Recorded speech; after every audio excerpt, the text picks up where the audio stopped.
What's up, War Room? Welcome back. GM, head coach, hire week. War Room must go on, though. We're still going to answer the Discord questions. We're going to talk a little NFL draft. We're going to talk a little Aaron Rodgers. Recording this Monday night right after the pod. Probably going to run it later in the day, Tuesday or very early Wednesday morning. So we squeeze it in before the likely cascade of emergency podcasts around the hires. CR, how we doing? How we feeling? Keeping the ship steady right now. It is we are in full draft season. Of course, we'll take a mini break for free agency, but grinding through these prospects, draft guide will prosper as it always does. No GM or not, it will prosper. Nothing will slow down the draft guide. That stays out, cranking, getting better every year. Never forget about that at the War Room tier. It was like the initial crux of War Room along with the Discord. All right, first question, which I feel will be relevant because I do think Aaron Glenn ultimately will be the Jets coach. From Ronnie Rome, does Glenn make Rodgers more likely to come back? I can see a rookie head coach with defensive background will want a veteran to handle the offensive side of the ball. Make Rodgers the fall guy if it fails again.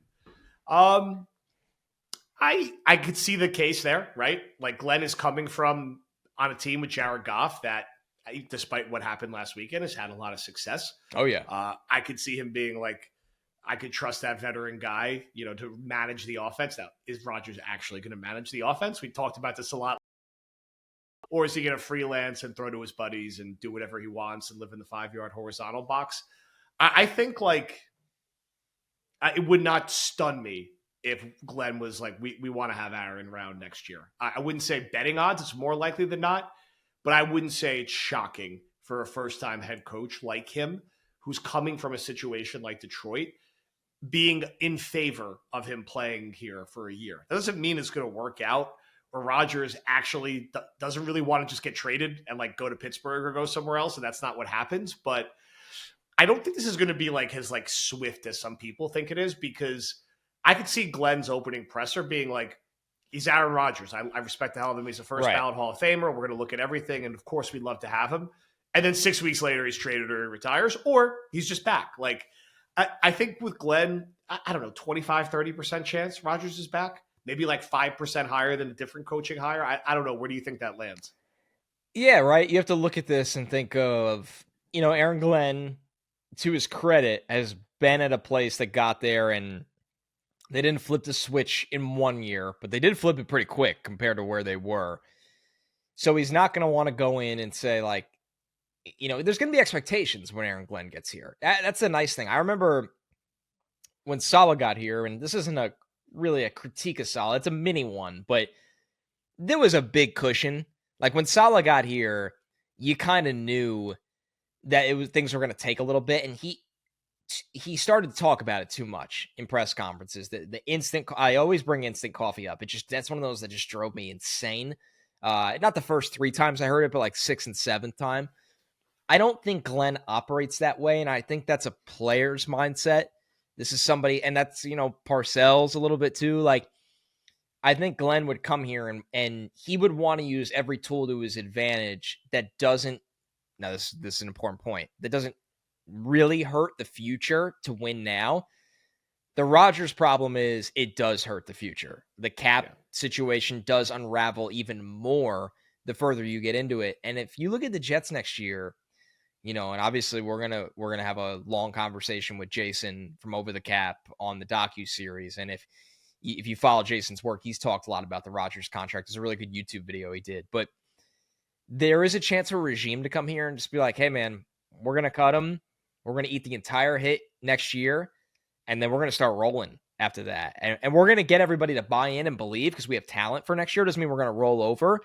But we're going to make our big changes to the roster in year 2 because of that. If you keep Rodgers, that's going to handicap you a little bit the following years, a little more. So I think Glenn is a guy that he'll understand another thing I really like about Glenn is I think he'll have a good pulse of roster building for a coach. That's a very underrated aspect, and he'll have to look into that as well. So I think he would be able to manage Rodgers really well. I think he'd get Rodgers to buy in if Rodgers wants to play. But I do wonder if Glenn looks at this and goes, man, when we got to Detroit, we knew we had to build a sustainable winner, and that was going to take a year, and then we're going to have it rolling for a while. Keeping Rodgers whether you want him back or not, you have to admit, like, it does hurt your aspects of building that sustainable winner. It makes your job harder down the road. So I would still lean at the 4 to 5%. Yeah, it's, he goes on McAfee, and I think whenever he does a media hit, everyone's like, it really sounds like he's coming back. And it's like, let's take these with a grain of salt. I still think it's much more likely than not he's not. I don't think they know quarterback next year. Yeah, I really don't think they know.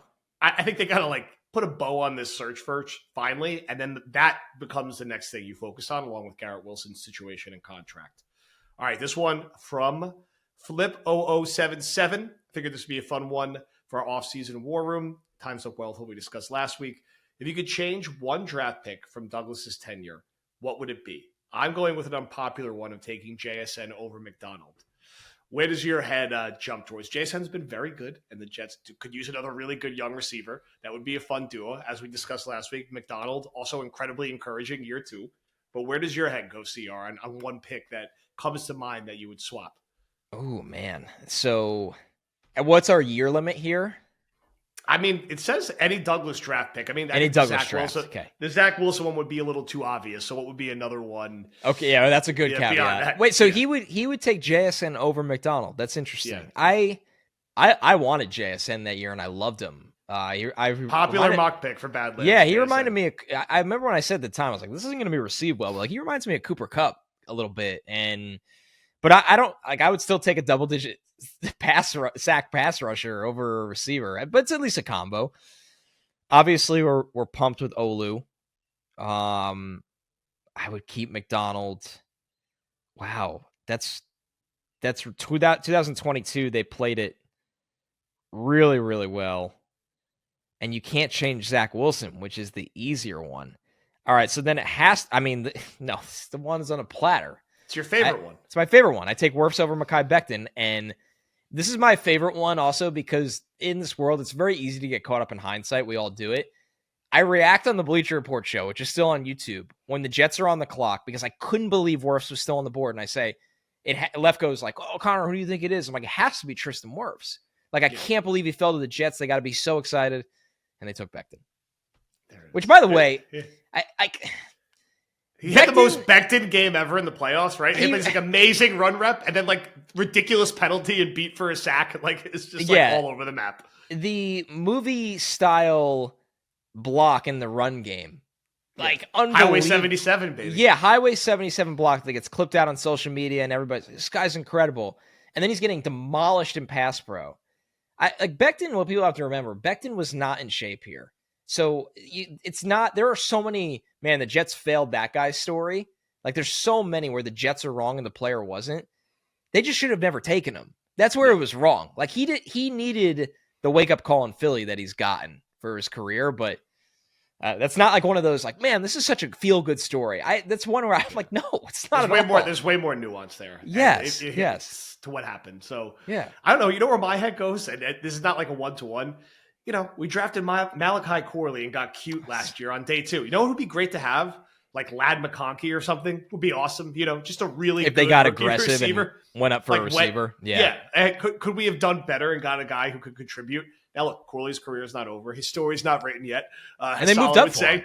They moved up for him. But, man, I just think the Mims. Story's not written. They slid back for Mims. That was a miss. They moved around for Elijah Moore. That was a miss. They moved around for Corley. That ended up being a miss so far.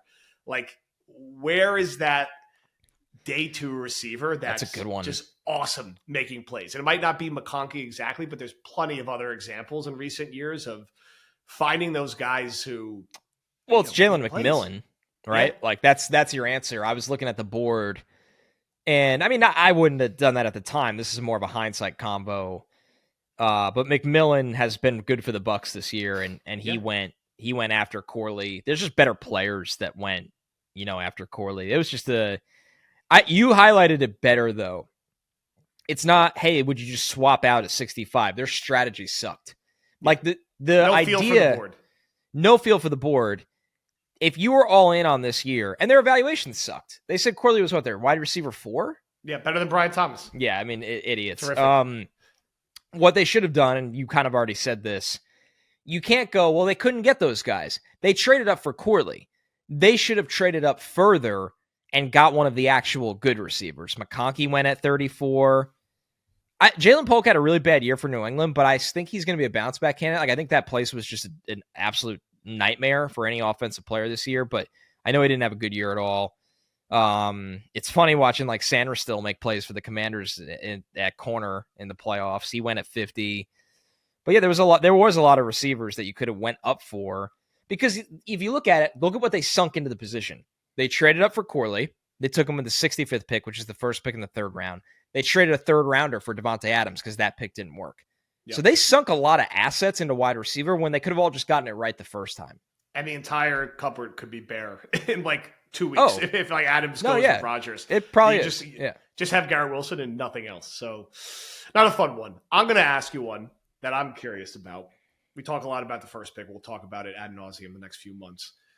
Where should I be thinking and looking second round, day 2? Where is the draft deep? What's going to become the popular Jet Twitter round 2 mock draft pick that we're all watching? And then who are we watching in that day 2? And like, what is there to be excited about there that lines up to what the Jets need and how the roster is right now?